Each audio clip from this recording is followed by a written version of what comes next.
Justin is doing a presentation today on the evolution of Chinese contemporary art. Justin, please. Thank you very much, Stephen.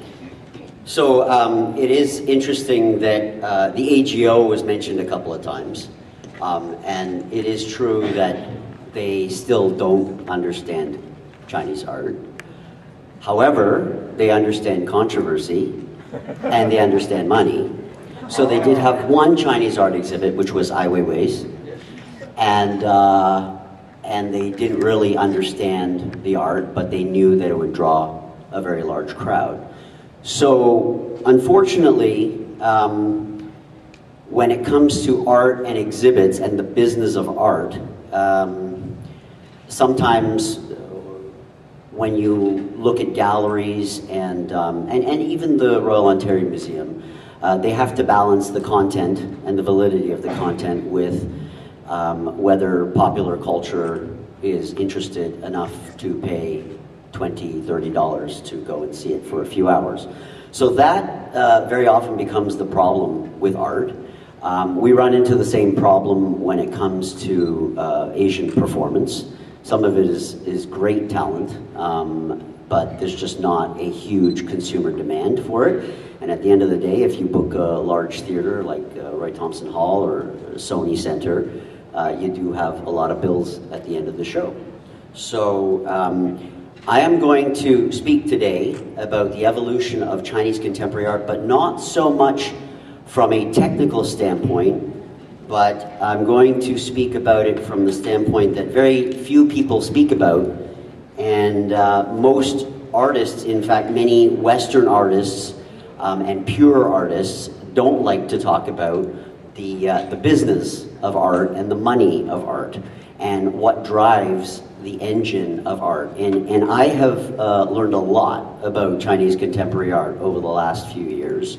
My agency's been promoting exhibits. We've been mounting our own exhibits. We have been mounting performances, and it's very interesting to see what drives the engine of Chinese contemporary art. So really, I want to start with what is essentially the difference between classical and contemporary Chinese art. So Chinese art has gone a very distinct evolutionary process that's pretty much unique in the world. Because of the disruption from the Cultural Revolution, art pretty much stopped. It became very isolated, and from the period of the Cultural Revolution, it was all propaganda-based art. So essentially, Chinese art was very disconnected from the West, and it basically stopped. At the end of the Cultural Revolution, Chinese artists were starving and clamoring for Western influences. They were looking for techniques, what had been basically happening over the decade that they were in a bubble. And so that actually has led to some interesting, art, because when we look at the history of art and you look at the history of art from China, you see very distinct breaks. And while Chinese propaganda art has now become not only very popular in pop culture, I mean, you see some restaurants with, old propaganda style paintings of Chairman Mao and whatnot.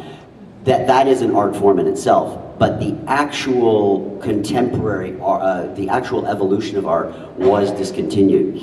What happened was, by the time the Cultural Revolution had ended, they were essentially looking for ways to improve and modernize the look of art. And if you are a classical Chinese art aficionado, you will see that certain things like perspective, depth of field, and whatnot were quite basic. And then if you look at all the art that came out of China after 1976, you will see that things like increased depth of field and composition and balance started to introduce some Western elements. One thing that happened very rapidly was that Chinese artists would take traditional mediums such as rice paper and watercolor and then paint Western subject matter. Or they would take Western mediums like oil and canvas and paint Asian subject matter. And I'm going to walk through some paintings afterwards, and you can judge for yourself whether you think it's worthwhile as a collector.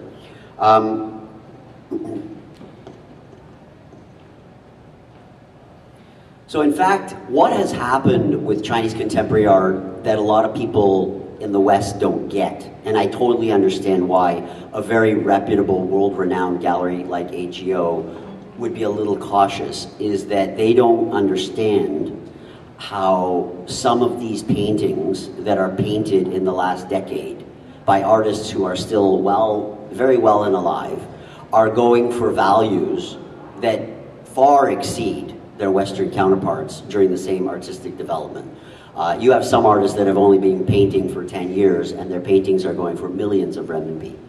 And so what has happened is, and there's actually some pop culture movies coming out of China that make fun of Chinese contemporary art in the sense that it became commoditized.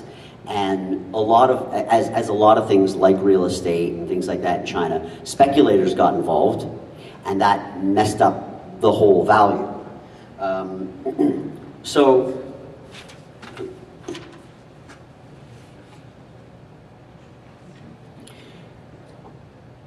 what are the factors that basically created such a phenomenon? Okay, first of all, the Chinese government.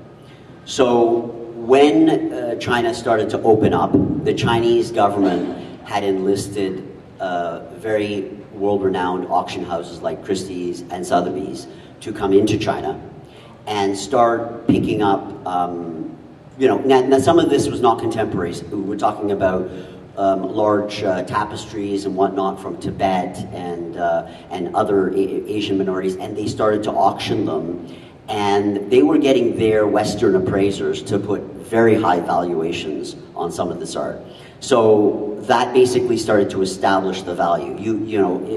In China, as people who are familiar with China know that the level of respect they have for Western brands is very high. So if Christie says that mural is worth $1 million, many people in China will say, okay, it's worth $1 million. And if somebody buys it for $1 million, then it's definitely worth $1.5 million. So that's essentially how, that's one aspect of probably 6 or 7 aspects that establish the value in the evolution of Chinese contemporary art. Another one, the president of the People's Liberation Army Academy of Art just happens to be the First Lady of China. So most of the best contemporary artists in China are actually from the People's Liberation Army. Most PLA officers actually go to art school. It's part of their military training. The philosophy of art and technique is also parallel to some of the philosophies that they use in military strategy and the development and concepts of military strategy. So by having the First Lady be the patron of this association, essentially she has been going around the world promoting her students. And in fact, every year there's a very large exhibit of PLA art that takes place in Moscow. And they use an exhibit hall that is probably the same size as the north building of Metrotronic Convention Center. I know that the budget for that exhibit is about $8 million US, and they started with Moscow obviously because of the history between China and the Soviet Union. But that show goes on every year, and every year that that show goes on, there are buyers that have been prearranged to purchase that art, and that immediately establishes General so-and-so's art as a certain level. The higher the rank of the officer, the more expensive their art goes for. So very often, these artists who, if you look at their pictures, you know they haven't seen battle in a long time. But they have a lot of medals and they got a lot of titles, and they actually get military promotions, and all of a sudden their art jumps up proportionally to their military title, which is quite bizarre. Then the other thing, which is natural, and you know, the entrepreneurial spirit of China is speculation. So just as real estate has skyrocketed in China, and actually in Toronto and Vancouver, based on, you know, sort of this mindset that comes out of China, you know what, let me buy and hang on to it and see if I can flip it. And so that has actually, a lot of the art, there are some very famous websites actually in China where the art, you can track the sales of them, and you can see how many times these pieces of art have actually been flipped. There's also, okay, this is interesting.